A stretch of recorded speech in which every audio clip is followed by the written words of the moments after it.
All right, here we go. Everybody, please, in your seats. Here we are again, revisiting sex education. For some of you, this is going to be a lot of new information. We're going to be diving into sex education, sex, the reproductive organs, and different things like that. All right, sex education. Here we go again. For some of you who failed this class last year, this will be a refresher. I'm looking around the classroom and I see many familiar faces. All about the birds and the bees. Sex. What is it exactly? Sexual reproduction is what is known as a biological imperative. Are you guys listening? What's imperative? It's imperative that in order to keep the human race alive, people have to have sex. That's why it's called the biological imperative. It's not that fucking hard to understand. What about two men? We will get to that. Not only is sex imperative for our species to survive, our brains are also wired to experience pleasure during sex. Therefore, reinforcing the biological imperative. Not always is this process a perfect process, but it is a process that keeps many species, such as our own, alive. Sex, for fun and for profit.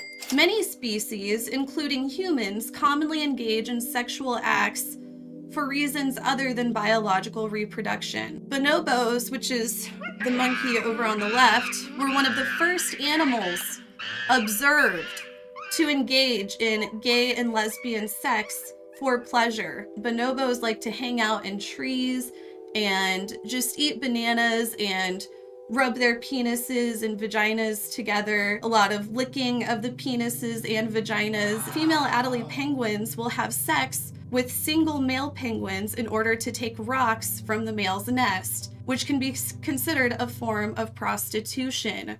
You know, again, a lot of these behaviors that we see in animals, we also see in humans. You know, a lot of humans will also have sex in exchange for different types of rocks. Moving on, human sex.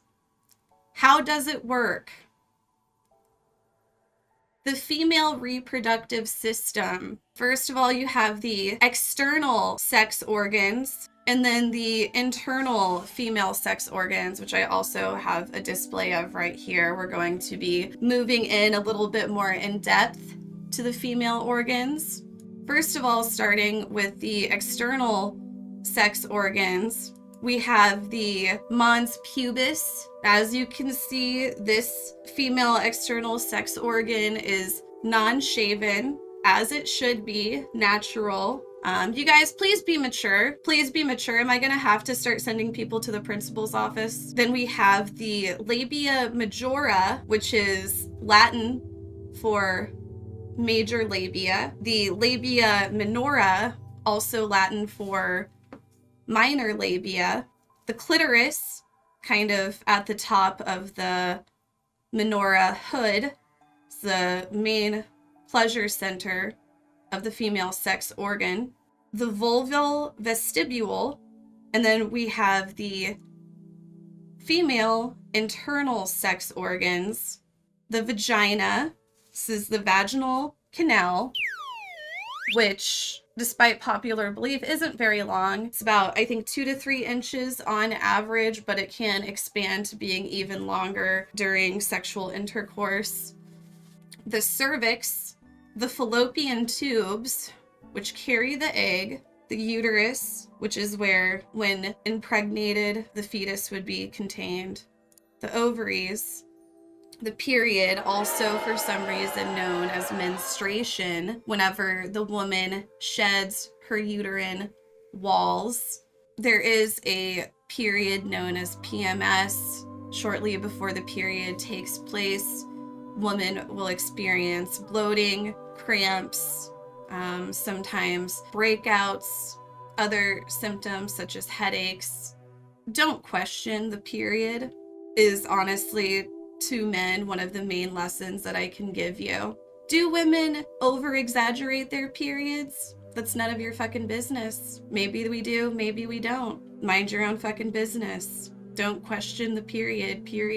If a woman says she needs to eat chocolate or a whole pizza or go to sleep or can't go into work, etc., don't question it. Wait on her hand and foot, etc.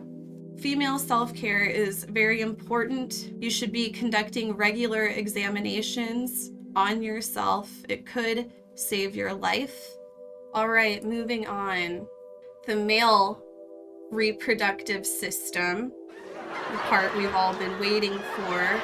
And this is an average size for a penis. I would say eyeballing it, this is about 9 inches, which is average. This is drawn to proportion. So we have the penis, which is vascular. As you can see, this tissue up here fills with blood, which creates a boner, making the penis erect. And then we have the urethra, the testes, where semen is formed, the scrotum, which is the sac containing the testes. The vas deferens carries the semen, prostate gland. It can be, what's the word? It can be excess, thank you, through the anus.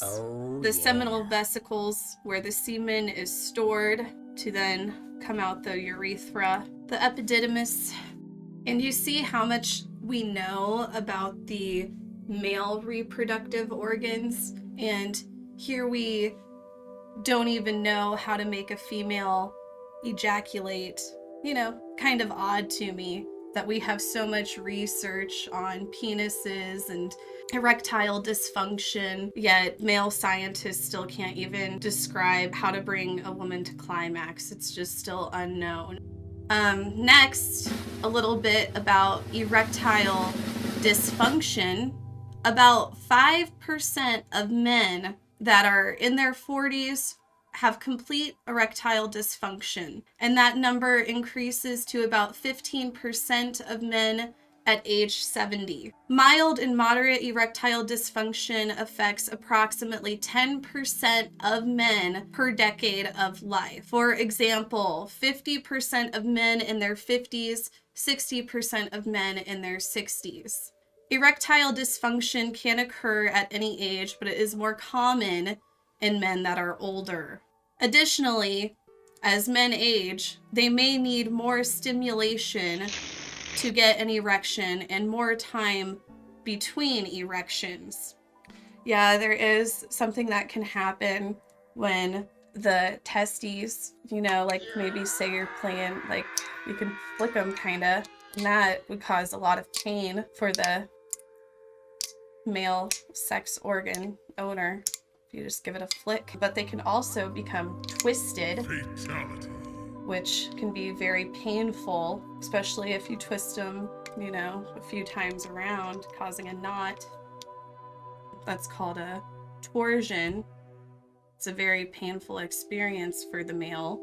Sex is just not all perks. There are some downsides to participating in sex, known as STDs. STD facts: 1 in 2 sexually active persons will contract an STD by age 25. So that's half of chat. So that's 700 people in here have an STD, and they didn't tell you. We'll also see a rise later on in life in senior citizens, because a lot of them are just really going at it.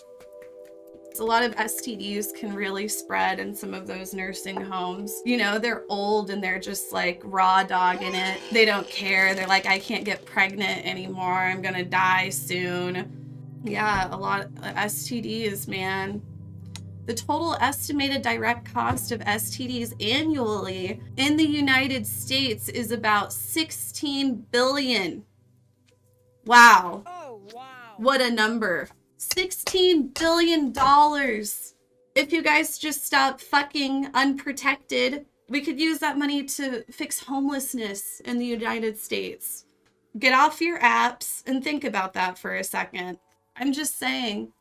First of all, abstinence is the only way to be 100% sure that you will not get an STD. It's just, don't participate. You can't win this game, so don't even play it. Unprotected sex, aka the pull-out method. This is an extremely risky method, especially if trying to avoid pregnancy. You can still get a female pregnant. It also risks exposing you to STDs, as well as a high likelihood of using the withdrawal method incorrectly, especially amongst inexperienced men. So pretty much all of them. Not to be used by men who experience premature ejaculation, which is most of you. This is a little bit about birth control. You have, again, the only truly 100% effective way to not get pregnant is abstinence. We also have the barrier methods of contraception, also not 100% effective. Diaphragm is a small latex that sits over the cervix.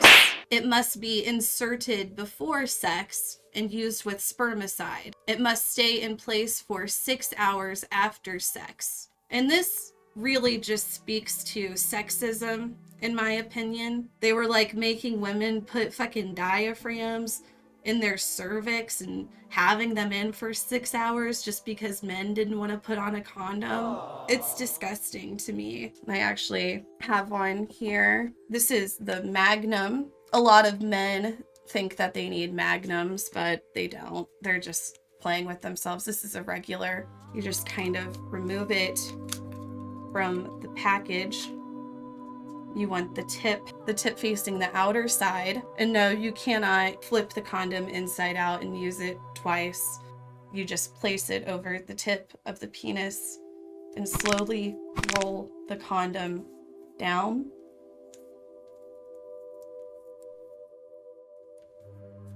So it's covering the penis area.